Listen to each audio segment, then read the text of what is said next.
Bismillahirrahmanirrahim. Assalamualaikum warahmatullahi wabarakatuh. Alhamdulillahirrahmanirrahim. Wabihi nasta'inu ala umuri dunia waddin. Wassalatu wassalamu ala asyrafil anbiya wal mursalin wa alihi wa ashabihim kiram ajma'in. Amma ba'du. Yang sama-sama kita hormati dosen pembimbing pada mata kuliah metode penelitian, yaitu Bapak Zainul Arifin MPD. Yang sama-sama kita hormati, yang sama-sama saya banggakan teman-teman perjuangan kelas semester 5 semester 4 pendidikan ekonomi. Jadi di sini saya akan menjelaskan atau mempresentasikan tugas yang sudah diberikan oleh dosen pengampu pada mata kuliah metode penelitian, dan dimana tugas yang saya dapatkan yaitu jenis-jenis penelitian, yang dimana jenis-jenis penelitian ini banyak sekali bagian-bagiannya. Tapi di dalam buku ini kita akan membahas tentang jenis-jenis penelitian itu ada dua. Yang pertama yaitu jenis-jenis penelitiannya yaitu penelitian kuantitatif. Jadi banyak sekali pengertian menurut para ilmuwan terkait dengan penelitian kuantitatif ini. Akan tetapi di sini yang akan kita bahas yaitu menurut Pang pada tahun 1998 yang menjelaskan atau mengartikan bahwa riset kuantitatif ini merupakan riset empiris, yang dimana data adalah dalam bentuk segala angka-angka. Jadi di sini kuantitatif ini akan meriset sebuah penelitian dari bentuk angka-angka.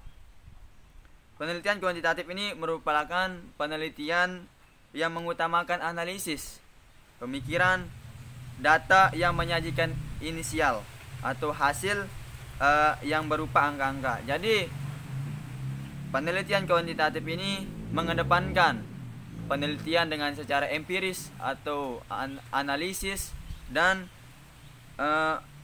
data ini menyajikan hasil sehingga dia itu mengutamakan penelitian dari bentuk angka-angka atau numerik.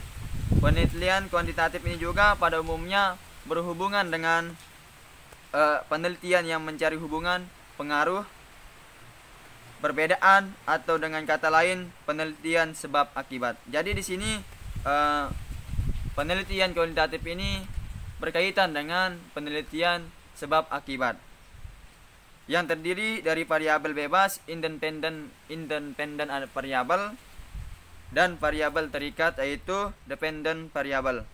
Selain itu, penelitian kuantitatif juga erat hubungannya dengan adanya pengambilan survei atau penentuan ukuran sampel yang diterapkan dapat digeneralisasikan pada populasinya. Maksud dari generalisasi ini yaitu hasil yang diperoleh pada sampel dapat diperlukan juga pada populasi. Namun tidak berarti bahwa dalam penelitian kuantitatif ini tidak adanya penyebab atau penentuan ukuran sampel.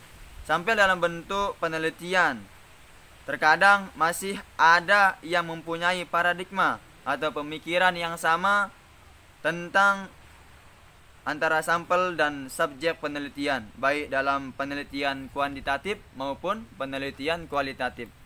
Jadi penelitian yang berkaitan dengan subjek atau sampel ini lebih tepatnya pada penelitian kualitatif, karena penelitian kuantitatif mengambil responden sebagai sampel atau contoh berdasarkan populasi dengan perhitungan numerik, sedangkan penelitian kualitatif subjek penelitian tidak tergantung pada populasi atau dengan adanya perhitungan numerik. Itu menurut Pang pada tahun 1998 terkait dengan jenis penelitian yaitu penelitian kualitatif. Kita beralih ke jenis penelitian yang kedua yaitu penelitian kualitatif. Jadi di sini pengertian daripada menurut Pang, yaitu pada tahun 1988, riset kualitatif merupakan riset empiris yang data-datanya itu bukan terbentuk angka-angka. Jadi di sini penelitian kualitatif ini tidak berbentuk angka-angka, tidak seperti jenis penelitian kuantitatif. Penelitian kualitatif merupakan penelitian yang dilakukan dengan mengutamakan pendeskripsian atau menjadi informasi dengan menggunakan narasi. Selain itu, penelitian kualitatif juga merupakan suatu penelitian yang mendeskripsikan suatu ucapan atau kata-kata yang diambil dari kata-kata, ucapan atau perbuatan maupun perilaku yang terjadi di suatu masyarakat. Jadi penelitian kualitatif ini mengambil sampelnya dari kata-kata, dari perkataan orang, dari perilaku di masyarakat itu sendiri. Penelitian kualitatif biasa juga disebut sebagai penelitian interpretatif atau juga penelitian naturalistik atau alamiah. Penelitian kualitatif ini menggunakan angka-angka dalam penyajian data, bukanlah merupakan penelitian kuantitatif karena angka-angka. Jadi di sini kualitatif ini yang menyajikan, yang menggunakan angka-angka dalam penyajian. Dalam penyajian data bukanlah merupakan, tidak seperti penelitian kualitatif yang menggunakan angka-angka. Yang digunakan hanyalah sebagai pendukung. Jadi di sini angka-angka itu sebagai pendukung untuk atau pelengkap data kualitatif sehingga mempermudah peneliti dan pembaca dalam menginterpretasikan data. Sering kita dalam dua jenis penelitian ini kita salah kaprah bagi orang lain atau penelitian kualitatif. Karena penelitian ini menggunakan angka atau numerik tidaklah bisa disebut sebagai penelitian kualitatif, tapi haruslah penelitian kuantitatif.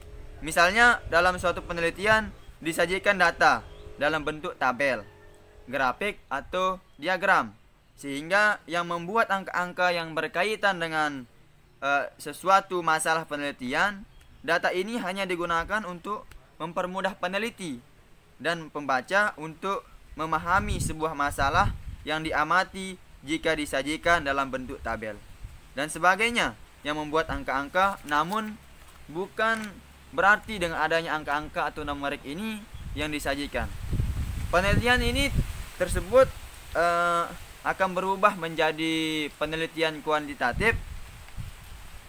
Hal ini karena mereka berpatokan pada angkanya saja tanpa mempertimbangkan hal-hal yang lain, atau biasa disebut rumusan masalah dan tujuan penelitian itu sendiri. Jadi menurut daripada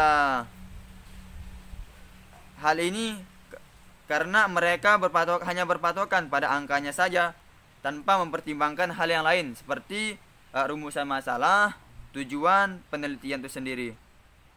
Bagi suatu penelitian disebut penelitian kuantitatif ketika penelitian tersebut menggunakan uji statistik. Jadi jenis penelitian kuantitatif ini menggunakan jenis uji statistik. Jadi tidak bisa kita gunakan kuantitatif ini kalau kita tidak menggunakan uji statistik dalam menganalisis data yang kita sajikan.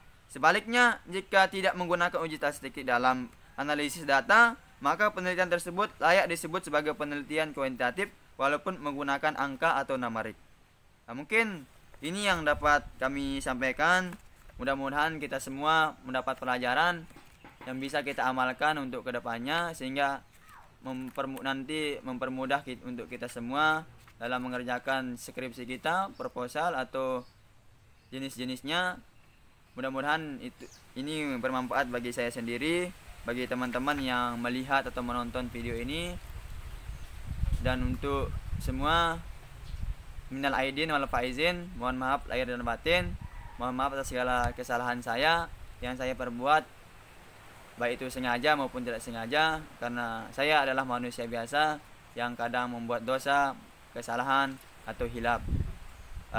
Mohon maaf lahir batin, minal aidin wal faizin, mohon maaf lahir dan batin. Sekian, atas segala perhatian. Terima kasih atas segala perhatian. Mohon maaf atas segala kekurangan. Wallahul muwaffiq wal hadi ila sabilir rasyad. Assalamualaikum warahmatullahi wabarakatuh.